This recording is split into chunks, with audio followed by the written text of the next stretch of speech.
যে ছবিগুলো দেখতে পাচ্ছেন তা দেখে কি মনে হচ্ছে? মনে হচ্ছে ঢাকার বাসিন্দারা একই বৃন্তে ফোটা অনেকগুলো ফুল। একটি দেশের রাজধানীর এই চিত্র চোখে আঙুল দিয়ে দেখিয়ে দেয় কি অবস্থা তার। কি এক অদ্ভুত নিয়মে চলছে আমাদের রাস্তা আর ফুটপাতগুলো।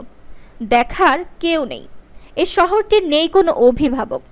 আর তাই যেখান দিয়ে মানুষ চলাচল করবে সেখানে পুরো ফুটপাথ জুড়ে গাড়ির পার্কিং, দোকানপাট বসিয়ে এক নতুন টাইপের বাজার যেন সৃষ্টি হয়েছে। এই দোকানগুলো থেকেই আবার টাকা তোলা হয়। টাকাগুলো তুলছে এলাকার কিছু প্রভাবশালী ব্যক্তি। মিরপুরের পপুলার ডায়াগনস্টিক সেন্টারের সামনের ছবি এটা।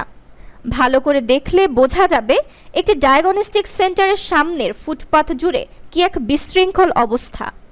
ফুটপাতের ড্রেনেজ ব্যবস্থা বন্ধ হয়ে নোংরা পানিতে সয়লাব। এটা শুধু এখানকার চিত্র নয়, পুরো ঢাকা শহরের ফুটপাতের চিত্র একই রকম। কবে আমরা আমাদের ফুটপাত ধরে হাঁটতে পারবো? কবে আমরা দেখতে পাবো ফুটপাতের ড্রেনেজ লাইনে আটকে থাকা নোংরা পানি চলাচলে বিঘ্ন ঘটাবে না? উপযুক্ত কর্তৃপক্ষ নিশ্চয়ই জবাব দেবেন। প্রতিবেদন দৈনিক আর নিউজ, ঢাকা।